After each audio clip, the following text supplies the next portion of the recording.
नमस्कार प्रेक्षक हो, आचार्य 90 FM यवन रेडिओमध्ये मी तेजस्विनी आपलं मनपूर्वक स्वागत करते. प्रेक्षक हो, वारी पंढरीची महती संतांची या विशेष कार्यक्रमात मी तेजस्विनी आपलं मनपूर्वक स्वागत करते आणि त्या निमित्तानं आपण खास मी प्राध्यापिका मेधाताई सोमण यांना आमंत्रित केलेलं आहे. पहिल्या भागात आपण भागवत धर्म, मग वारकरी संप्रदाय याच्याविषयी जाणून घेतलं आणि थोडी सुरुवात आपण संत ज्ञानेश्वरांच्या सगळ्या कार्याविषयी जाणून घेतलं, तिथपासून सुरुवात केली. पण संत ज्ञानेश्वर हा विषयच एवढा मोठा आहे की त्याविषयी मला सुरुवातीला काही प्रश्न होते, ते पण मेधाताईंना विचारायचे आहेत. ज्ञानेश्वरीच्या विषयी आपण पहिल्या भागात बोललो तर निवृत्ती महाराज देखील ज्ञानेश्वरी लिहू शकले असते, पण निवृत्तीनाथांनी ज्ञानदेवांनाच का बरं सांगितलं, ते फार उत्सुकता आहे. निवृत्ती, ज्ञानदेव, सोपान, मुक्ताबाई ही 4 मुलं ही खरी म्हणजे विठ्ठलपंत आणि रुक्मिणी यांची मुलं आहेत. आणि मगाच्या भागात आपण ज्ञानेश्वरांच्या संबंधात भागवत धर्म आणि वारकरी संप्रदाय हे बघत असताना ज्ञानेश्वरांचं कार्य वारकरी संप्रदायाच्या निमित्ताने त्याचा विचार केला, परंतु त्यांचं बालपण हे आपण थोडा विचार त्यामध्ये आला नाही, म्हणून आत्ताच्या या भागामध्ये आपण त्यांच्या बालपणाचा विचार करतो आहोत. तर ही भावंड संदेशांची मुलं म्हणून त्यांची उपेक्षा त्यांची खूप झाली आणि बहिष्कारच, म्हणजे त्या विठ्ठलपंतांच्यावर जसा बहिष्कार तसा यांच्यावर पण बहिष्कार. खरं म्हणजे विठ्ठलपंत हे मुळात ते वैराग्यशील वृत्तीचे होते आणि लहानपणापासून संस्कार जे होतात ना, हे संस्कार तसं म्हटलं ना तर घराण्यामध्ये जे असतं ना ते पुढे पुढे येत असतं. तर विठ्ठलपंतांच्या घराण्यात सुद्धा त्याप्रमाणेच असं होतं की त्यांच्या पिढीमध्ये सुद्धा तसे मागचे लोक विठ्ठल भक्त होते आणि त्यामुळे ते पण विठ्ठलपंत वैराग्यशील आणि वेदशास्त्र असं शिकलेले असे होते आणि म्हणून ते आपेगावून निघाले आणि वारी म्हणजे तीर्थयात्रेला निघाले. आता त्यावेळेला तीर्थयात्रा होत्या आणि पायी पायी जायचं आणि तीर्थयात्रेला गेले आणि आले आळंदीला आले. त्यानंतर तिथे शिवमंदिरात एका उतरले होते आणि तिथे सिद्धोपंत नावाचे ग्रहस्थ, तर ते त्या म्हणजे जेवणा खाण्याची वगैरे व्यवस्था पण करायचे. तर हा तरुण मुलगा त्यांच्या नजरेला पडला आणि त्याचं वागणं वगैरे बघितलं त्यांनी. काही दिवस ते तिथे राहिले होते, त्याबरोबर आपल्या मुलीसाठी हा चांगला आहे असं त्याला वाटलं आणि म्हणून त्यांनी त्याला विचारणा केली की अशी अशी माझी रुक्मिणी नावाची मुलगी. आणि त्यामुळे मग विठ्ठलपंत आणि रुक्मिणी यांचा विवाह झाला. पण विवाह झाल्यानंतर वृत्ती वैराग्यशील जी आहे ना ती काही बदलली नव्हती आणि काही दिवसांनी ते पुन्हा तीर्थयात्रेलाच गेले आणि ते गेले काशीपर्यंत गेले आणि ही वाट बघते येतील आता थोड्या दिवसांनी. पण तिथे गेल्यानंतर रामानंद स्वामी म्हणून त्यांना त्या एक म्हणजे योगी पुरुष दिसले, भेटले, त्यांच्याशी संवाद झाला. त्यांच्याशी सहवासात ते राहिल्यावर त्या रामानंद स्वामींनी त्यांना दीक्षा दिली आणि त्यांचं नाव चैतन्य असं नाव दिलं, चैतन्याश्रम. आता हे चैतन्याश्रम नाव घेतलं म्हणजे विठ्ठलपंत मागे पडलं, तेच नाव सांगायचे आणि त्याप्रमाणे तिथेच ते राहत होते. पण तितक्यात काय झालं माहिती नाही, परंतु रामानंद स्वामी म्हणाले मी आता तीर्थयात्रेला जातो आणि म्हणून ते तीर्थयात्रेला काशीहून निघाले आणि असेच आलेले असताना ते या आपेगावला आले.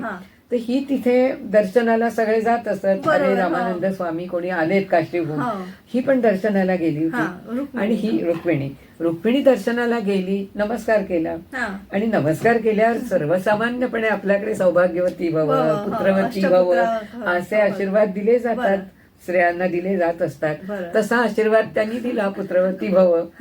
ती मनाशी हसली. त्याबरोबर त्यांनी विचारलं तुम्ही का हसलात? मग तिने सांगितलं की माझं विवाह झालाय पण माझे पती यात्रेला जे गेले तीर्थयात्रेला ते काही परत आले नाहीत आणि ते काशीला गेलेत. मग काशीला गेलेत, कुठे आहेत, काय आहेत, कसे आहेत, किती वर्षाचे असतील, कसे दिसायला ह्याचं वर्णन तिच्याकडनं त्यांनी विचारून घेतलं. तिच्या वडिलांना बोलावलं आणि मग नंतर म्हणाले की आता असं करूया, तुम्ही माझ्याबरोबर चला. हा. आणि म्हणून रुक्मिणीचे वडील आणि हे सिद्धोपंत आणि मग रामानंद स्वामी असे सगळे काशीला आले. काशीला आल्यानंतर त्यांनी त्यांना वेगळ्या ठिकाणी ठेवलं राहायला. आणि मग चैतन्याश्रम तिथे आले तेव्हा त्यांनी त्याला विचारलं की अरे तुझे कोणी तिकडे कोण आहे काय आहे? तर म्हणा कोण नाही, मी एकटा सगळं असं सांगितल्यावर त्यांनी त्यांना बोलावलं आणि बोलावल्यावर तिला बघितल्यानंतर मग त्यांनी सांगितलं की मी तुम्हाला हे सांगितलं नाही. तर म्हणाले आता ठीक आहे, पण आता तुम्ही परत जा आणि तुम्ही संसार करा आणि चांगला आनंदाने संसार करा. म्हणून मग विठ्ठलपंत आणि रुक्मिणी पुन्हा आपेगावला आले आणि त्यानंतर त्यांनी आले. मग आळंदीला राहिले आणि आळंदीला राहिल्यानंतर त्या ठिकाणी त्यांना जे म्हणजे 2-2 वर्षाच्या अंतराची मुलं म्हणजे निवृत्तीनाथ, ज्ञानेश्वर, सोपानदेव आणि मुक्ताबाई आणि सगळ्या ठिकाणी जात असत. परंतु प्रत्येक ठिकाणी त्यांना सनातनी त्यांना बहिष्कार टाकायचे की संन्यासी आहेस तू आणि आता संसार करतोय आणि मुलं झालेत. त्यामुळे सगळ्यांना त्यामुळे एकूण तर आर्थिक त्या काळाचा सगळ्यांचीच परिस्थिती काही चांगली आत्ताच्या सारखी लोकांची होती असं नाही, पण जेवायला खायला मिळायचं. आता ह्या मुलांच्या बाबतीत असं झालं की कामधंदा पण त्यांना मिळत नसे आणि सगळीच अवस्था खूप म्हणजे वाईट हालाखीची झाली आणि सतत सारखा नकार सगळीकडे. शेवटी त्यांना असं वाटलं की आपण जर यातनं बाजूला झालो तर कदाचित आपल्या मुलांना सामावून घेईल समाज. त्यामुळे त्यांनी एक दिवस रात्री आत्मार्पण केलं आणि दोघेही त्यांनी जलसमाधी घेतली. मुलांच्या पश्चात ही मुलं कशी म्हणजे तोच तर प्रश्न. म्हणजे एकदा तर स्मशानाच्या बाजूला सुद्धा झोपडी बांधून राहिलेलं आहे. म्हणजे समाजात माणसं जिथे राहतात तिथे सुद्धा त्यांना राहू दिलं नाही. ते मामाच्या गावाला गेले तर मामाच्या म्हणजे असं सांगितलं जातं की मामानी सुद्धा यायचं नाही पुढे म्हणून बाहेर अंगणामध्ये. आणि मग निदान निवृत्तीनाथाने सांगितलं अरे या सगळ्यांना तहान लागले, पाणी तरी द्याल का? तर पाणी द्यायचं तर ती रहाटाची दोरी आणि जे होतं बालदी ती बाजूला काढली आणि काय जे करतात पखाल वगैरे त्याच्यानी पाणी काढायला सांगितलं आणि त्या पाणी ते असे उंजळीनी पाणी प्यायले आणि आम्ही तृप्त झालो पाण्यानी असं म्हणून ते सगळेजण नमस्कार बाहेरूनच केला आणि निघाले. पण अशा तऱ्हेचं त्यांना सगळ्याच ठिकाणी नकारले पण मिळालं, पण तरी खचले नाहीत. पैठणला जेव्हा आले मुंजी करायच्या तर मुंजीला सुद्धा पैठणच्या लोकांनी नाकारलं नाही, घालवून नाही लावलं. त्यांच्या याच्यात आम्ही बघतो, विचार करतो आणि सगळे बघितलं कुठे काही पुरावे सापडले नाहीत, काही नियम म्हणे तुम्हाला आता काही आम्हाला शुद्धीकरण करता येणार नाही, तुमच्या मुंजी करता येणार नाही, पण तुम्ही आता त्यांनी निर्णय दिला की तुम्ही आता स्वतःच्या शुद्धीसाठी स्वतः ईश्वर भजनात तुम्ही रममाण व्हा. आता ईश्वर भजनात रममाण व्हा, परंतु तोपर्यंत यांनी वेदांचं अध्ययन किंवा हे अध्ययन त्यांनी केलेलं होतं, करत होते, ते अभ्यास करत होते. आणि त्यामुळे निवृत्तीनाथांची मग आपण आधीच्या ह्याच्यात बघितलंय की धावता धावता एका गुहेत शिरले वाघापासून बचाव करण्यासाठी आणि बाकीचे एका ठिकाणी, बाकीचे 3 भावंड आणि वडील आणि ते वेगळं. पण त्यांना त्या गहिनीनाथांच्याकडून नाथ संप्रदायाची दीक्षा मिळाली आणि ती दीक्षा मिळाल्यानंतर त्यांनी ज्ञानेश्वरांना दिली आणि त्यांनी ज्ञानेश्वरांची बुद्धिमत्ता, त्यांचं ज्ञान, त्यांची स्थितप्रज्ञ वृत्ती आणि सगळं बघितलं आणि त्यांना सांगितलं की तू हे तू आता भगवद्गीतेवरचं प्राकृतात भाष्य कर. आणि ते त्यांनी सांगितल्यानंतर आपले गुरु म्हणून त्यांना पहिल्यांदा निवृत्तीनाथांना नमस्कार करून मग त्यांनी लेखनाला सुरुवात केली. भगवद्गीताच का निवडली असेल? भगवद्गीता आता का निवडली? भगवद्गीतेमध्ये आपल्याकडे कर्माचा सिद्धांत सांगितलेला आहे. म्हणजे कर्मयोग, ज्ञानयोग, भक्तियोग, ध्यानयोग हा सगळा सांगितलेला आहे. त्याच्यात संन्यासाविषयीचं विवेचन आहे आणि सांख्यांनी हे संन्यासाचं विवेचन सांगितलंय. परंतु संन्यास हा कर्माचा संन्यास घ्यायचा नाही, हा गैरसमज लोकांनी केला होता की संन्यास घ्यायचा म्हणजे काम सोडायचं. बरं. तर संन्यास हा कर्माचा संन्यास नाही घ्यायचा, वृत्तीचा संन्यास. म्हणजे काम, क्रोध, लोभ, मोह, मद, मत्सर बरं. ह्या ज्या भावना आहेत किंवा हे षड्रिपू, ह्याचा संन्यास घेणं. म्हणजे कसं पाहिजे, निर्लोभी, निस्वार्थी, निर्मत्सरी अशा तऱ्हेचं पाहिजे. आणि म्हणून कर्माचा संन्यास न घेता निवृत्ती घ्यायची, संन्यास घ्यायचा, तो वृत्तीचा संन्यास. हा विचार भगवद्गीतेमध्ये सांगितलेला आहे. तो ज्ञानेश्वरांनी आपल्या ज्ञानेश्वरीत सोपा करून सांगितलाय.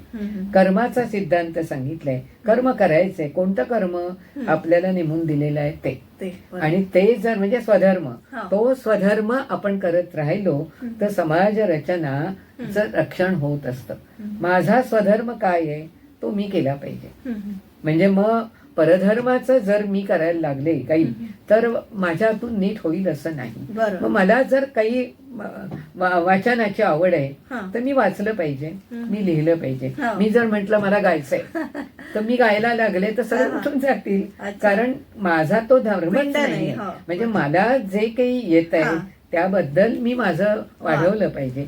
हा जो विचार, म्हणजे एक खेळाडू आहे, खेळाडूंनी खेळलंच पाहिजे. पण तो जर म्हणाला नाही मी आता लता मंगेशकरांसारखं गायला जातो तर नाही जमणार. म्हणजे आपला जो धर्म आहे, स्वधर्म, ते स्वकर्तव्य आपण करायला पाहिजे. तो विचार भगवद्गीतेमध्ये सांगितलेला आहे. पण तो संस्कृत मधून असल्यामुळे सामान्य लोकांना कळत नव्हतं. आणि समाज त्या काळामध्ये ना खूप स्वार्थी आणि संकुचित झालेला होता. आक्रमणांची सुरुवात थोडी थोडी होती, पण त्या काळात जैन आणि बौद्ध संप्रदाय आणि जे नास्तिकवादी यांचे प्राबल्य वाढायला लागलेलं होतं. आणि त्या काळामध्ये जर का आपण हा जर विचार तर आपण हा जर, आणि यज्ञ संस्कृती आपल्याकडे होती. तर यज्ञ संस्कृती म्हणजे फक्त हवन करणं आणि समिधा आणि काय असेल असं अग्नी पेटवून तसं नाहीये. यज्ञ ह्याचा अर्थ काय आहे तर निस्वार्थ कर्म किंवा त्यागमूलक कर्म, त्याला यज्ञ म्हणतात. आणि म्हणून सकाळी उठल्यापासून रात्री झोपेपर्यंत आपण जे काम करायचे ते निस्वार्थी वृत्तीने करायचे. किंवा जन्माला आल्यापासून मृत्यूपर्यंत आपण जे काम करायचं ते काम हे निस्वार्थी वृत्तीने करायला पाहिजे. हा विचार यज्ञाच्या द्वारे सांगितला गेलेला आहे. आणि तो विचार सामान्यांना कळत नव्हता, कारण गीता संस्कृतमध्ये होती. आणि म्हणून तो जास्त आपल्याकडे यज्ञदान तप हे आपल्याकडची खरी संस्कृती आहे. मग तो विचार आणि एकूण संपूर्ण सगळा गीतेतला हा जो कर्माचा सिद्धांत, तो त्याग कसा करावा आणि फलाशा न धरता. ह्याचा अर्थ मी नोकरी करते म्हणजे मला पगार घ्यायचा नाही असं नाही. काम करताना उत्कृष्ट काम करणं, आणि हे उत्कृष्ट काम जर केलं तर आपोआप आपला मोबदला आपल्याला मिळतोय. पण त्या मोबदल्याकडे बघून काम नाही करायचं. काम जे आहे ते आपली ध्येय सिद्धी ती झाली पाहिजे, म्हणजे ते ध्येय सिद्ध झालं पाहिजे. असा विचार भगवद्गीतेत हे सांगितल्यामुळे आपोआपच नाथांनी ज्ञानेश्वरांना सांगितलं. आणि ज्ञानेश्वरांनी 9000 ओव्या अतिशय रसाळ भाषेत उपमा उत्प्रेक्षा आणि व्यवहारातल्या उपमा उत्प्रेक्षा घेऊन त्यांनी ते सांगितलं. आणि एक मार्ग आपल्या सगळ्या सामान्य लोकांना खुला करून दिलेला आहे. आणि म्हणून ते फार मोठं कार्य त्यांच्याकडनं. आणि वारकरी संप्रदाय त्यामुळे आपोआप फोफावला. त्यांना सगळे अनुयायी मिळाले. त्या काळातले सगळे अनुयायी हे ज्ञानेश्वरांच्या घडले आणि एक एक त्यांच्या बरोबर आले. भगवद्गीता आजही, आता कलियुगात सुरू आहोत, कलियुग चालू आहे, तरी सुद्धा भगवद्गीता आणि ज्ञानेश्वरी ही रिलेव्हंट आहे किंवा आताही लागू पडते असं आपण म्हणतो. तर म्हणजे ज्ञानेश्वरीने किंवा भगवद्गीतेने क्रांती केली आपल्यामध्ये. तर ती नेमकी काय क्रांती केली आणि आता आपण काय करतो आहोत की त्याला अनुसरून आपण कसं आपलं आचरण असलं पाहिजे? एक तर ज्ञानेश्वरीने क्रांती केली ती म्हणजे भगवद्गीतेमध्ये कृष्ण आणि अर्जुन यांचा संवाद होता. त्याच्या ऐवजी ज्ञानेश्वरांनी हा भक्तांचा आणि परमात्म्याचा असा संवाद घडवून आणला, थेट संवाद. त्यामुळे सामान्य भक्तांना असं वाटायला लागलं की भगवंत हा माझ्या जवळ आहे आणि तो भगवंत जवळ आहे म्हणजे माझं सगळं घराणं ऐकेल आणि म्हणून ते त्याच्याशी आईसारख्या म्हणजे माऊली म्हणून त्याच्याशी बोलायला लागल्या. आणि म्हणून जे वारकरी संप्रदायातले भक्त किंवा वारकरी संप्रदायातले संत हे सगळे त्या विठू माऊलीच्या मागे जाऊन आपलं कर्म हे निरपेक्ष बुद्धीने करायला लागले. अशी ती म्हणजे आचरणात आली गेली. भगवद्गीतेचं तत्व हे ज्ञानेश्वरीच्या मुळे आणि वारकरी संप्रदायामुळे आचरणात आणलं गेलं.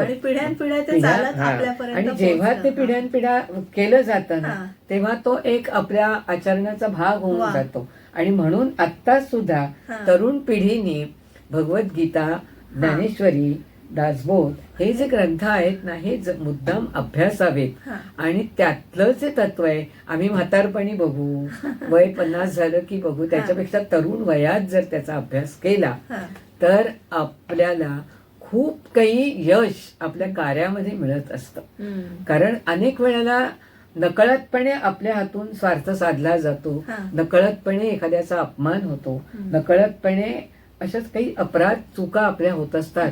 पण जर का आपण गीतेचा किंवा ज्ञानेश्वरीचा किंवा अभ्यास ह्या केला, संत वाङ्मयाचा, तर आपल्या मनामध्ये एक आपण किती म्हणजे काय म्हणायचं त्याला, या जगामध्ये किंवा या विश्वामध्ये आपण किती एक कणभर आहोत ही जाणीव होते. आणि आपला अहंकार नाहीसा होतो. आणि अहंकार नाहीसा होणं आणि माझं माझं माझं म्हणजे ममत्व हे नाहीसं झालं की आपलं जगणं खूप सोपं होतं. दुसऱ्याचा आनंद, त्या आनंदात आपला आनंद बघणं आणि तो आनंद सगळ्यांनी एकत्रितरित्या घेणं हा श्रेष्ठ परमश्रेष्ठ आनंद. आणि तो आपल्याला संतांनी सांगितलेला आहे. म्हणून आपल्याला हा संत वाङ्मय अभ्यासायचं, ज्ञानेश्वरांचं वाङ्मय म्हणून अभ्यासायचं. एक छोटीशी विश्रांती घेऊया आणि वारी पंढरीची महती संतांची या विशेष कार्यक्रमात संत ज्ञानेश्वरांविषयी जाणून घेऊया. प्राध्यापिका मेधा सोमण यांच्याकडनं. तुम्ही पाहत राहा आचार्य 90 FM ऑन रेडिओ.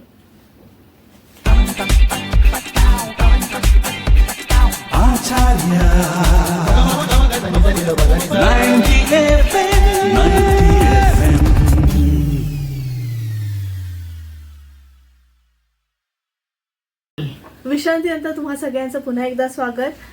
तुम्ही ऐकत आहात आचार्य 90 FM ओन रेडिओ आणि वारी पंढरीची महती संतांची या शृंखलेमध्ये विशेष कार्यक्रमात आपण प्राध्यापिका मेधा सोमण यांना आमंत्रित केलेलं आहे. मेधाताई नमस्कार, तुमचं मनपूर्वक स्वागत. आणि आज आपण संत ज्ञानेश्वरांविषयी जाणून घेतोय. आपला हा दुसरा भाग चालू आहे.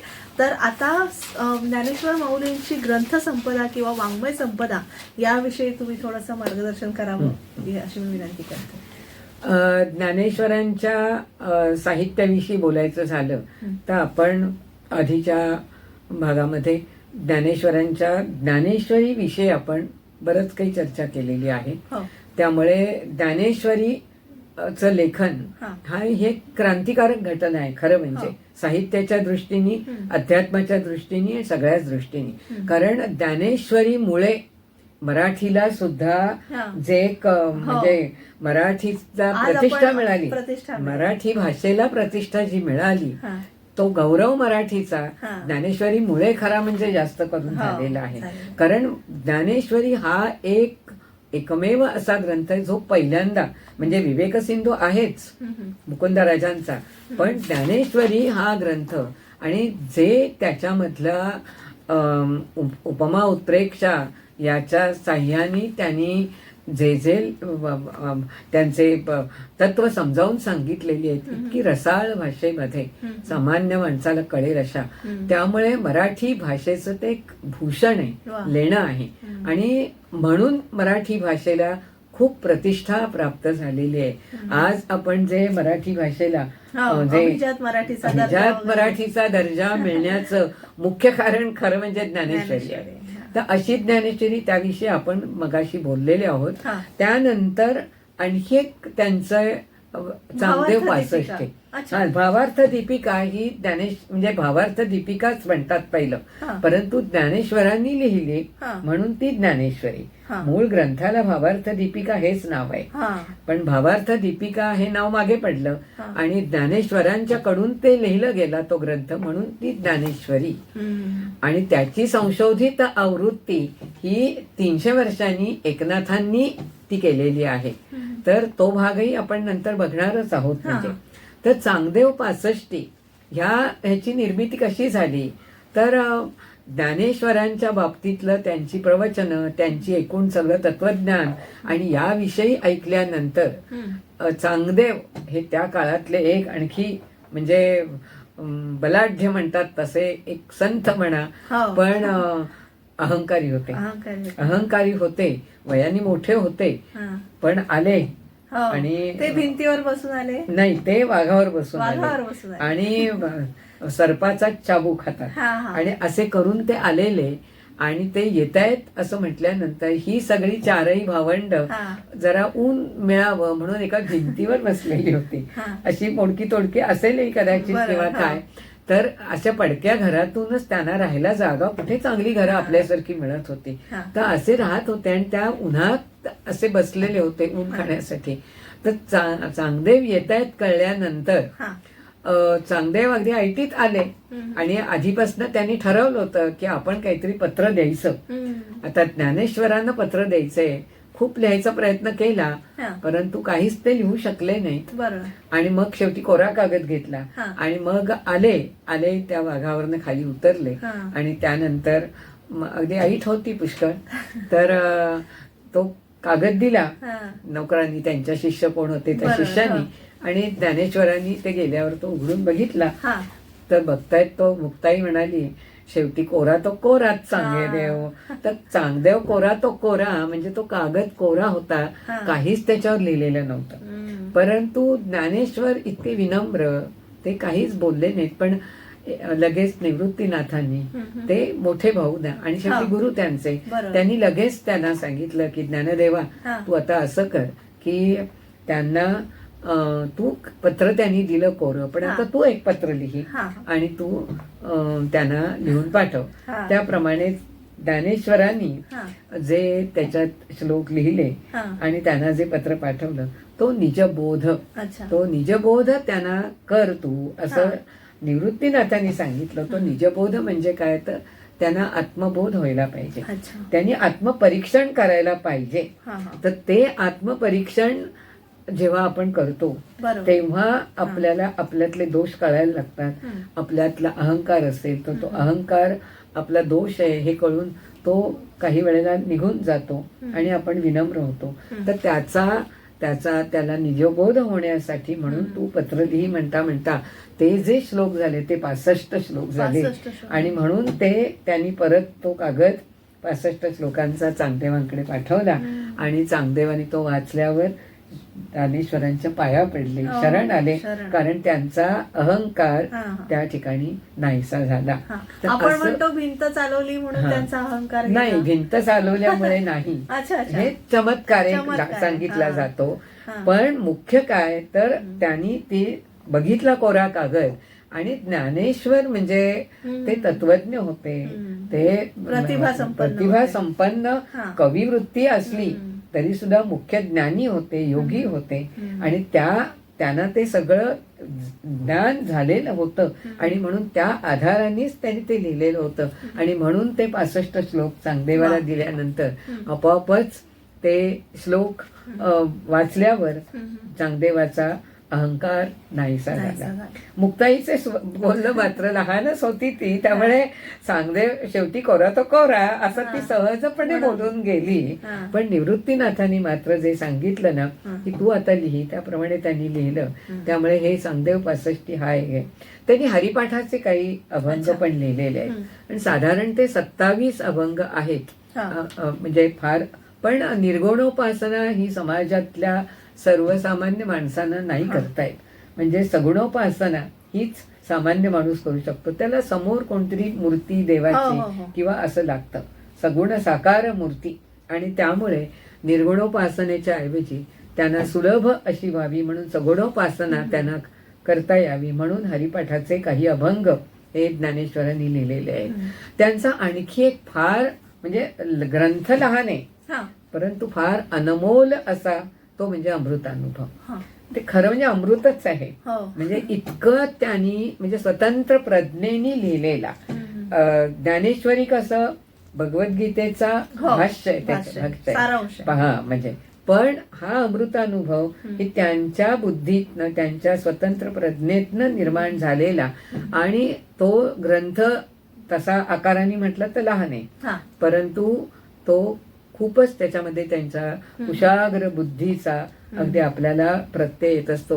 आणि मग बोली अरूपाचे रूप दाविनं ही त्यांची जी प्रतिज्ञा ती त्यांनी त्या ठिकाणी खरंच दिसून येते.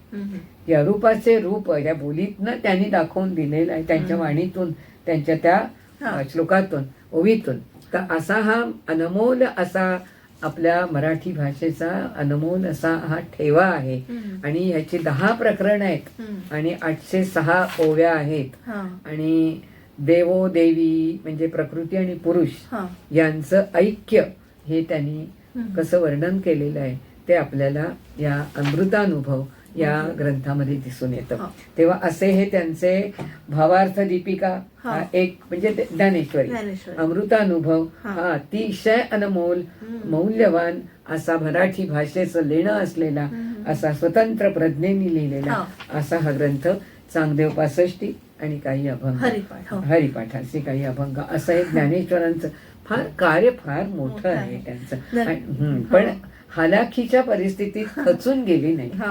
आपल्याला त्यांच्या एकूण संपूर्ण सगळ्या चरित्रावरनं लक्षात घ्यायचं की समाजाने नाकारलं पण नाकारलं म्हणून ते नाराज झाले नाही किंवा सुंदर. आणि ह्या कुठच्याही वाङ्मयामध्ये समाजाविषयी कुठेही एक वाईट शब्द सुद्धा नाही. म्हणजे मन किती मोठं आहे हा मोठा किंवा महान हा शब्द सुद्धा लहान होईल इतका त्यांचं मोठं मन. आणि 4ही भावंड त्यात थोडीशी मुक्ताई रागावते समाजावर ज्यांनी आमची उपेक्षा केली त्या मुक्ताई तिने पण या सगळ्या बाकी ह्याच्यामध्ये ज्ञानेश्वरांच्याकडून कुठेही एक वाईट शब्द सुद्धा नाही. आणि हे त्यांच्या साहित्यावरनं त्यांच्या आचरणातून त्यांनी दाखवून दिले. आणि तो आदर्श आज आपण सगळ्या तरुण माणसांनी तरुण मुलांनी घ्यायला पाहिजे. का संतांची चरित्र अभ्यासायची ती यामुळे.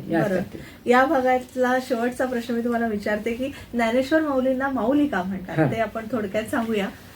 ज्ञानेश्वर माऊलींनी जे सामान्यातल्या सामान्य माणसाचं ज्या भावना आहेत त्या त्यांनी व्यक्त केलेल्या आहेत.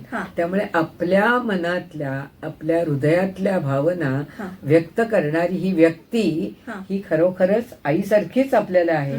आणि म्हणून सर्वसामान्य लोकांनी त्यांना माऊली ही पदवी दिलेली आहे. ही बिरुदावली त्यांना त्यामुळे मिळालेली आहे. म्हणजे तर अशी विठ्ठलाला पण आपण माऊली विठ्ठलाला माऊली का तर ज्ञानेश्वरांनी त्यांच्याशी थेट संवाद साधला आणि विठ्ठलाशी बोलताना इतक्या मोकळेपणे त्यांनी त्यानंतरच्या संतांनी सुद्धा बोललेले आहेत. पण ज्ञानेश्वर माऊलींनी इतक्या साध्या सोप्या भाषेत विठ्ठलाकडे आपलं सगळी जी भावना आहेत त्या मांडलेल्या आहेत. आणि म्हणून त्यांनी जर इतका विठ्ठल आपल्या जवळ आणून ठेवलेला आहे आणि त्याच्याशी बोलताना बाकीच्या सगळ्यांनी सगळ्या संतांनी ती आपली आई आहे तो आपला सखा आहे तो आपला मित्र आहे. म्हणजे विठोबा माऊली तसा विठोबा सखा पण अशा सगळ्या भावनातून वारकरी संप्रदायातल्या संतांनी त्यांच्याशी हे केलंय. पण माऊली ही त्यांना जास्त महत्वाची. आणि त्यामुळे आजही समोर एखादी व्यक्ती जर अशीच प्रेमळ आणि समजून घेणारी दिसली की तिला लगेच माऊली म्हणत असतो. म्हणजे तर माऊली मी आज तुमची रजा घेते. खूप छान 2 भाग झाले आपले संत ज्ञानेश्वरांचे आणि अर्थातच आपण वारकरी संप्रदायाबद्दल आणि भागवत धर्माविषयी बोललो. तर प्रेक्षको पुढील भागात आपण संत नामदेव याविषयी जाणून घेणार आहोत प्राध्यापिका मेधा सुमन यांच्याकडून. तोवर मी तेजस्विनी आपला निरोप घेते. तुम्ही मात्र पाहत राहा आचार्य 90 FM ओन रेडिओ. आपण वारी पंढरीची महती महती संतांची या विशेष कार्यक्रमात आपण संत नामदेवांविषयी जाणून घेऊया पुढील भागात. धन्यवाद.